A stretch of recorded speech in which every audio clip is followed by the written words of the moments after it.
Good morning, Vietnam. Yeah, so how to cool a room very efficiently and very healthy way.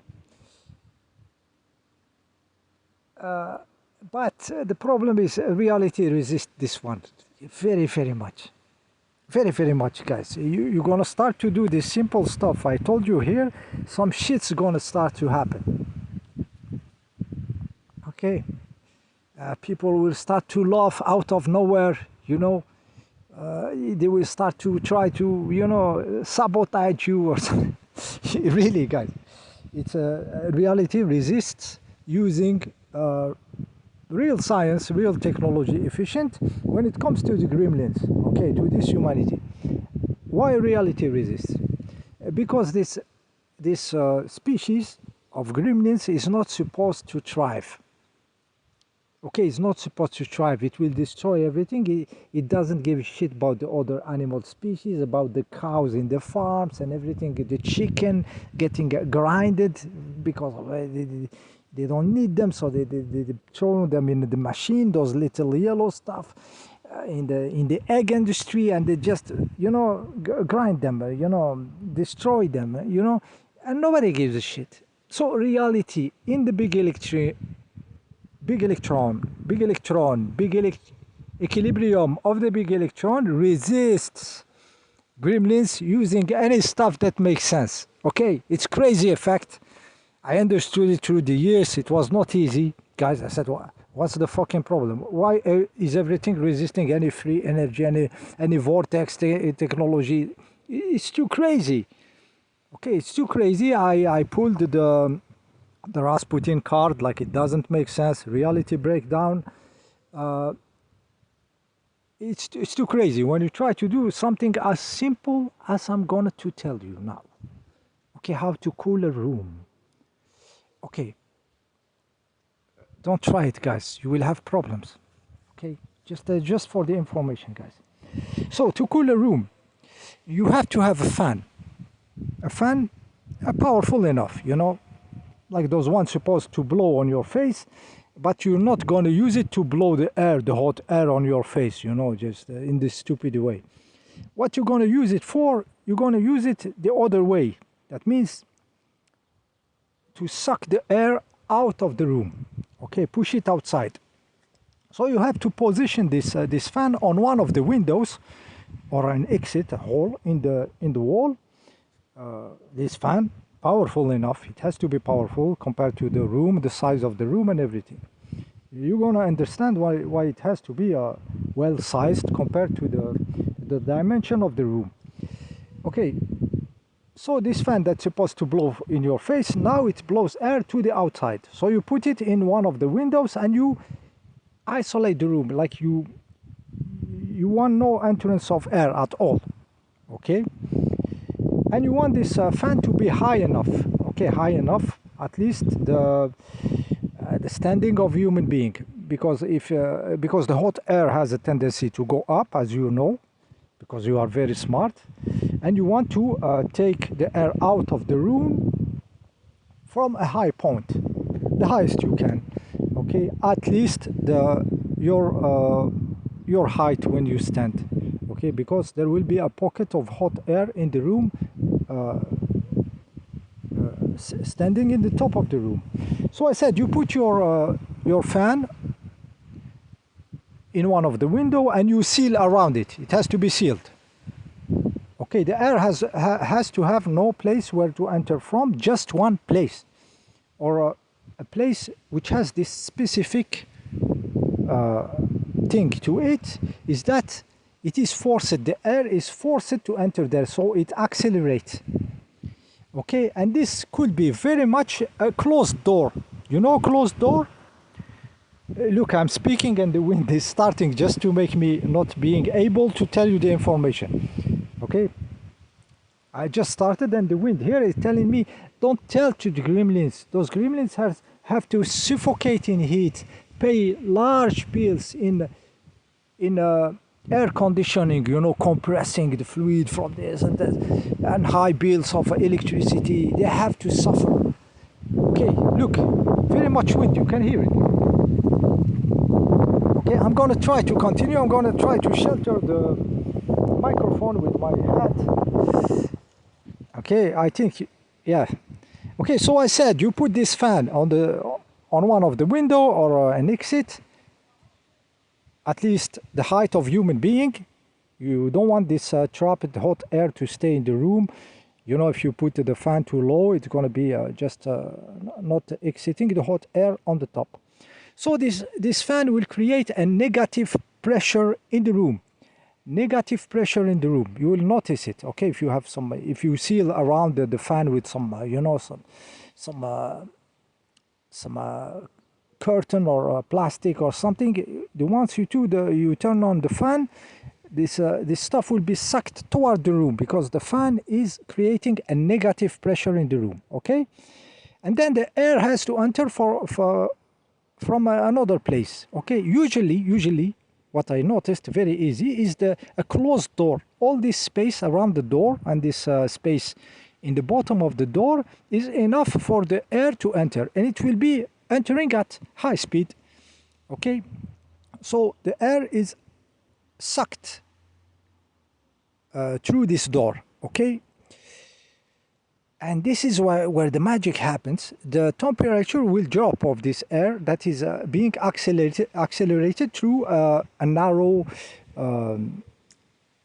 path, you know. And here you have a drop in temperature. Okay, it is a Venturi effect, Bernoulli effect, those kind of effects.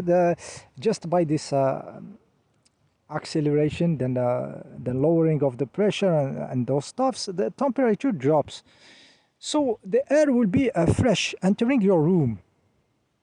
Okay, so you understand, you create a negative pressure in your room by the fan, and the air has to enter to a restricted place. You can tune it if your door is too big, the space under or something, you can reduce it by putting some rag or something, you know. So the air really accelerates before entering, and when it enters, it gets a drop in temperature. Okay, and the room gets fresher, and in a very healthy way, guys. It's not like air conditioning.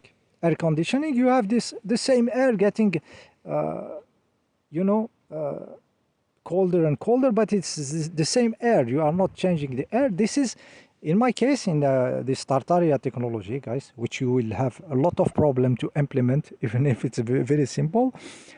In my case, the air is constantly flowing fresh air through your room, so you're constantly having a new air, fresh. Okay, and no dryness. Okay, because those air conditioners, they keep cooling the same air and extracting humidity from it, so you get dryness, less oxygen, more even bacteria getting in those air conditioning systems. Crappy, very much. Why we don't use this Tartaria technology, guys? Because gremlins, guys. This humanity is not supposed to have the good stuffs. Reality will resist. Everything will start to resist, because this species is not a species that deserve good stuffs. Okay, so you get the idea. Create a negative pressure in your room by a fan pointing outside. Position it the highest you can in the room, at least the height of a standing human being. So you are not standing and caught in this bubble of hot air where the fan is lower and just working in this zone where the air cold will enter from the door, and it will be kicked out by the fan itself, and you have a bubble of hot air trapped in the room. Okay, so you want the fan to be up, at least the height of you when you are standing up.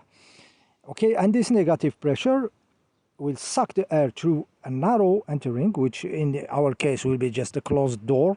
Okay, try to tune it fine with the power of the fan and opening. The closed door.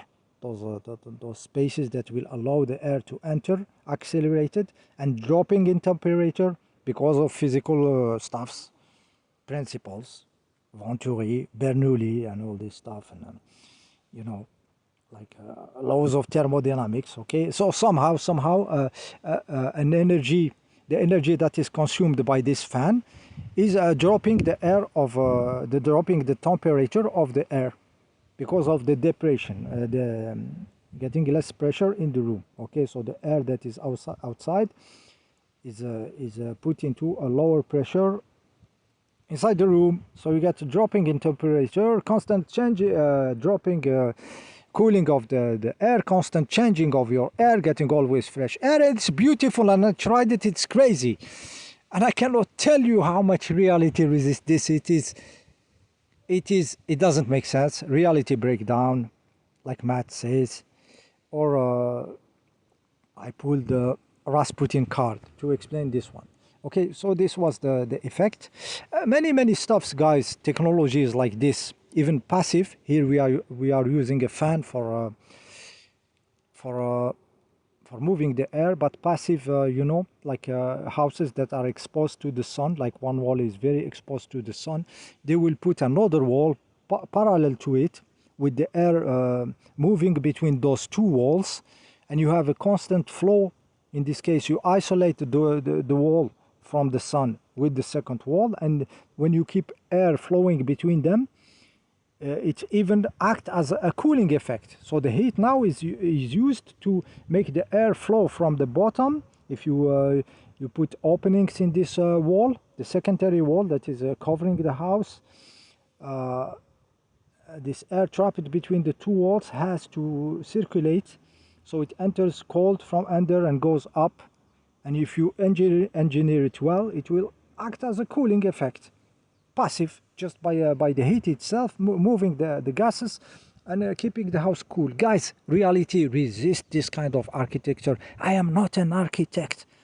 I understand those moving of air, using the temperature to move air, okay, between two walls, openings in the bottom and exit on the top, even using a different painting, you know, to have the hotter on the top, so the air get accelerated to the exit, and make this passive. The more there is heat, the more there is air moving. Guys, Gremlins cannot do this. I am not an architect. Yes, I can do those stuffs, and everything will resist anybody to do this or to. This is why we have this mediocrity, guys, because it's reality resisting. Okay.